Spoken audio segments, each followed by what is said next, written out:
Olá, meu amigo, tudo bem com você? Eu vim aqui hoje novamente para conversar com vocês, dessa vez sobre um assunto muito importante, que é a regulamentação de como funciona o mercado odontológico brasileiro, como é que ele está estruturado. Porque eu vejo que muitas vezes a gente está participando desse mercado, você aí com o seu consultório, e às vezes a gente não tem a exata clareza de como é que isso funciona, de por que algumas coisas acontecem. E eu quero te contar um pouquinho sobre essa história. Eu quero te dizer que até o ano de 1998, até aquela ocasião, esse mercado era chamado de livre, ou seja, existiam várias operadoras, vários planos odontológicos e planos de saúde, e eles tinham a liberdade de constituir a rede como quisesse, tinham liberdade de precificar como quisesse, tinha a liberdade de fazer os planos como quisesse, com maior ou menor cobertura, maior ou menor carência, cada um faria o que quisesse. E até aquele momento, então, as pessoas que iam comprar esse serviço tinham dificuldade de comparar um com o outro, já que cada um era completamente diferente. O que aconteceu então neste ano de 1998, que foi um marco para o Brasil? Surgiu a Lei 9656. Essa lei que regulamentou os planos odontológicos, os planos de saúde no Brasil, fez uma grande revolução. A partir daquele momento, essa lei entrou em vigor em 99, a partir daquele momento, tudo mudou. Passaram a ter regras específicas de tudo isso que eu mencionei. Então, para a formação de rede credenciada, para a precificação, para ter um rol mínimo de atendimento, o que eu tenho que cobrir ou não tenho que cobrir, que regras eu tenho com relação a carências, a contratos e tudo mais. Então, a partir daquele momento, o público comprador passou a ter um pouco mais de segurança, porque o governo colocou regras para que funcionasse de modo organizado e que não houvesse concorrência desleal entre as operadoras e quem trabalhasse nesse mercado como um todo. Então, a Lei 9656 fez essa distinção e em seguida, no ano 2000, surgiu, então foi promulgada uma lei que fez surgir a Agência Nacional de Saúde Suplementar, a ANS, como é conhecida até hoje. A agência então foi formada, ela é uma autarquia federal vinculada ao Ministério da Saúde, com sede no Rio de Janeiro, e ela passou então, a partir daquele momento, de fazer diferenciações em cada situação, em cada região, para cada modelo de operadora, para cada situação que a lei como um todo tratou de uma forma geral e não detalhou. Por exemplo, ela fez uma distinção, a partir dali ela começa a trabalhar em mais detalhes para fazer uma distinção entre o que é uma odontologia de grupo, como é o caso da Mil Dental, de uma cooperativa, de uma seguradora ou de uma autogestão. A partir daí começou a ter diferenças de funcionamento entre cada uma delas, pequenas diferenças sutis, mas passaram a ter a partir daí.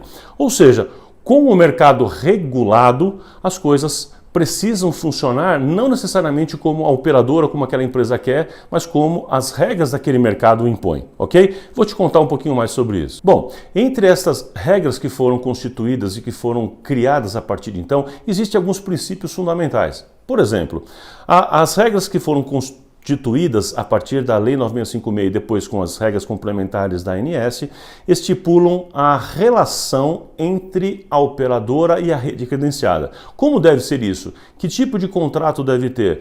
Como deve ser esta relação em termos de volume, em termos de quantidade, por exemplo? O que eu posso ou não colocar nesses contratos são coisas regulamentadas.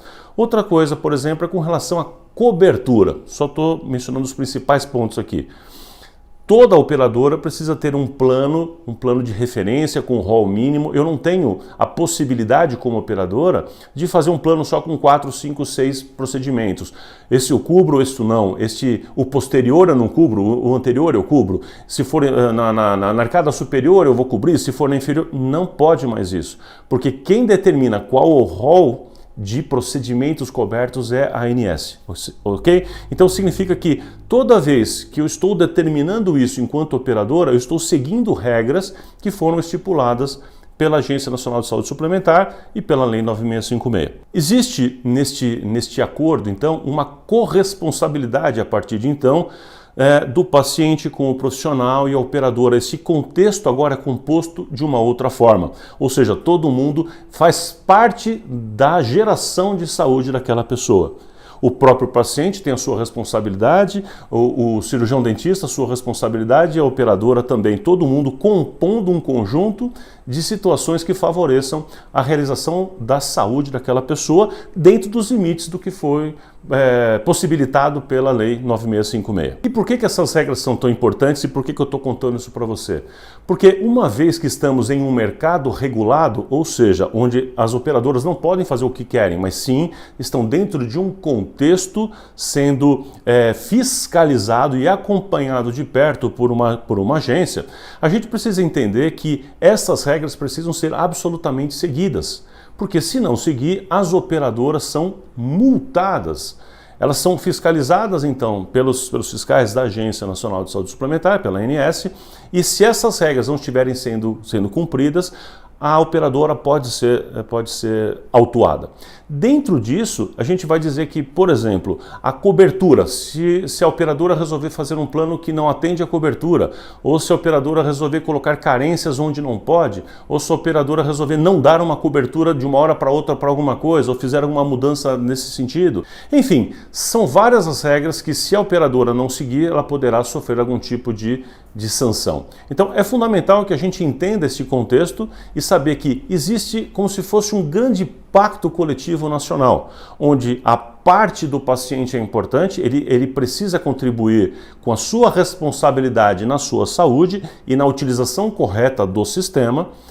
O profissional, o credenciado, tem a sua parte de responsabilidade bem descrita ali, ou seja, ele é a parte que vai efetivamente fazer aquele procedimento acontecer, e a operadora é quem vai fazer a operação, quem vai fazer a transição, quem vai fazer um processo de captação dessas pessoas, de viabilizar com que essas pessoas sejam funcionários de empresas ou contratantes pessoas físicas, que essas pessoas tenham acesso a uma odontologia de qualidade, a uma odontologia particular diferenciada, com todas as regras que são colocadas ali por esse sistema como um todo. Então, uma parte vai operar esse sistema, vai viabilizar com que isso aconteça, uma parte vai efetivamente realizar isso e a outra parte vai efetivamente consumir isso com a sua responsabilidade na correta utilização. E por fim, eu só quero lembrar que um dos principais motivos da razão de existir desta regulamentação, dessa lei e da ANS é a proteção dos direitos do consumidor.